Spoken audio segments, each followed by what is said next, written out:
मुल्क तो टूट रहा है, सिर्फ मईशत नहीं टूट रही है। जिन लोगों की जिम्मेदारी है, क्या उनको इस चीज़ का एहसास है? लगता तो नहीं है कि कोई एहसास है, क्योंकि अगर एहसास हो तो अपने तरीके रास्ते बदलेंगे। भी इत्तेहादी हुकूमत बनने जा रही है, तो आपको लगता है कि उसमें इतनी सलाहियत है कि वो हमारी माशी मामलात को संभाल सकती है? ये सलाहियत की बात नहीं है, इजाज़त की बात है। वो सियासतदान जिनका ऑक्सीजन किसी बंद कमरों से आता है, फिर वो फैसले वो करते हैं जो उन कमरे के बाशिंदों को फ़ायदेमंद हो। जिन बंद कमरों से ये फैसले आते हैं, क्या उनमें ये सलाहियत है?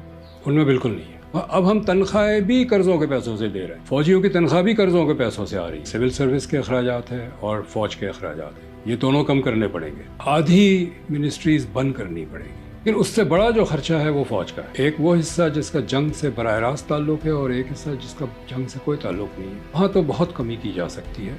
कुछ हेड्स ऐसे हैं जिसको जीरो पे लाया जा सकता है। अगर आप लाहौर से पेशावर जाए जीटी रोड से, तो औसतन हर 25 मील के बाद एक कंटोनमेंट आता है। इनमें से एक या दो के अलावा सारे कंटोनमेंट जो है अंग्रेजों ने बनाए थे, चूंकि 19वीं सदी में रूस से खतरा था हमला होने का। इंडिया ने तमाम कंटोनमेंट खत्म कर दिया। नेवी और मैरिटाइम सिक्योरिटी एजेंसी एक ही काम करते हैं, एक को बंद कर दें।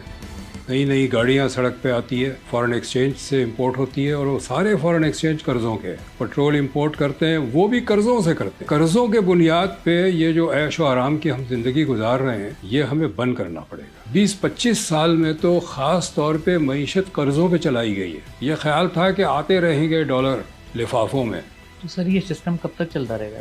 जी अब नहीं चलेगा। इसलिए चल रहा था कि अमेरिका को हमारी ज़रूरत थी, अब पाकिस्तान की ज़रूरत नहीं है। पाकिस्तान उनके लिए एक न्यूसेंस बन गया है, उनको ज़रूरत इंडिया की है। हमें अपने पैरों पे खड़ा होना है। अगर हमने अपनी सलामती हमें चाहिए। IMF के कहने पे बजट बनाते रहे, हमारी सलामती नहीं है।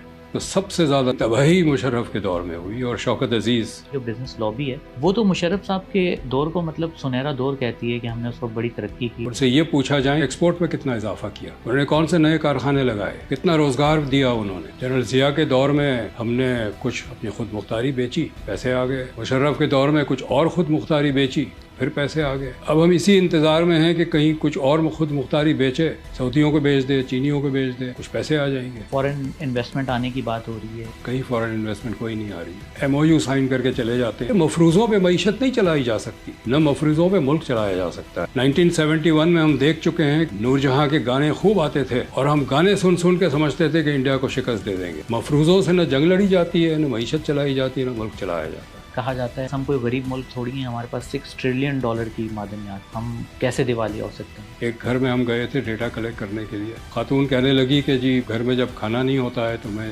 पानी चढ़ा देती हूँ चूल्हे पे। बच्चे रो रहे होते तो उनको कहती हूँ कि देखो पक रहा है, रो रो के सो जाते हैं, मैं चूल्हा बंद करके मैं भी सो जाती हूँ। ये वही बात है कि चूल्हा चुपे खाना चलाया हुआ है, पानी उबल रहा है, खाना आ जाएगा। डॉलर तकरीबन 280 रुपए पे ट्रेड कर रहा है, तो आपके ख्याल में ये इसकी रियल वैल्यू है? ये आर्टिफिशियल है। जो आपके रिजर्व्स हैं वो तो सारे कर्जों के हैं ना। जिस दिन कर्जे आने बंद हो जाएंगे तो आप अंदाजा लगा लें डॉलर का क्या रेट होगा। डिफॉल्ट होना किसी कंट्री का दी एंड तो नहीं होता, वो डिपेंड करता है। कुछ मुल्क टूट भी गए, किसी जंग में शिकस्त नहीं हुई रूस, उसकी मईशत बैठ गई।